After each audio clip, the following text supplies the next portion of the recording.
Education টিকে আসামজন সকলোকে স্বাগতম জনাইছোঁ।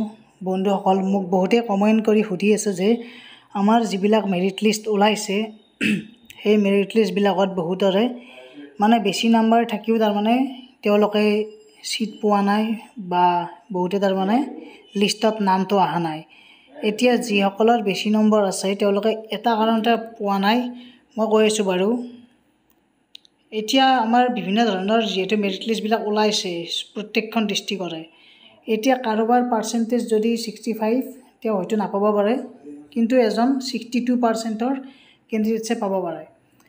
ইয়াত আপোনালোকে প্ৰিফাৰেঞ্চৰ ওপৰত ডিপেণ্ড কৰিব। ধৰি লওক আপুনি 3 নম্বৰ প্ৰিফাৰেঞ্চ দিছে এখন ডিষ্ট্ৰিক্টত, শোণিতপুৰ ডিষ্ট্ৰিক্টত ধৰি লওক কোনোবাই 3 নম্বৰ প্ৰিফাৰেঞ্চ দিছে আৰু কোনোবাই এজনে ফাৰ্ষ্ট প্ৰিফাৰেঞ্চ দিছে। গতিকে ফাৰ্ষ্ট প্ৰিফাৰেঞ্চ দিয়াজনৰ আগত নাম আহিব, কাৰণ তেওঁলোকৰ যিহেতু ফাৰ্ষ্ট প্ৰিফাৰেঞ্চ দিয়াই আছে।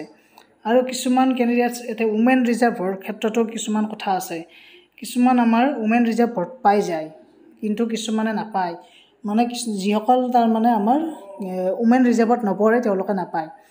এতিয়া মেইন এই দুটাই কাৰণ যে কিছুমানে প্ৰিফাৰেঞ্চ দিয়া ডিষ্ট্ৰিক্টখন লাষ্টত দিয়ে, 3 নম্বৰত দিয়ে, কিন্তু বেলেগ এজন কেণ্ডিডেটছে প্ৰথমতে দিয়ে, গতিকে তেওঁ পাই যায়।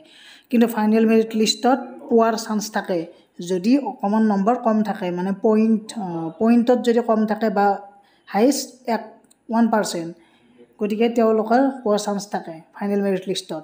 গতিকে তাকে লৈ চিন্তা কৰিব নালাগে। তাকে লৈ বহুত কণ্ট্ৰভাৰ্চি ক্ৰিয়েট কৰি থাকে, স্ক্ৰীনশ্বটবোৰ দি থাকে যে মই নাপালোঁ, মোতকৈ কম পাৰ্চেণ্টেজ থকা এজনে পালে। গতিকে তেওঁ নিশ্চয় প্ৰিফাৰেঞ্চ হয় ছেকেণ্ড বা থাৰ্ডত দিছে, আৰু সেই ছেকেণ্ড থাৰ্ডত দিয়া ডিষ্ট্ৰিক্টকেইখন আকৌ বেলেগে ফাৰ্ষ্ট প্ৰিফাৰেঞ্চত দিছে। গতিকে তেনেকুৱাকৈ কি হয়, তেওঁ নামটো নাহে। গতিকে সেইবিলাকে কণ্ডিশ্যন হয়।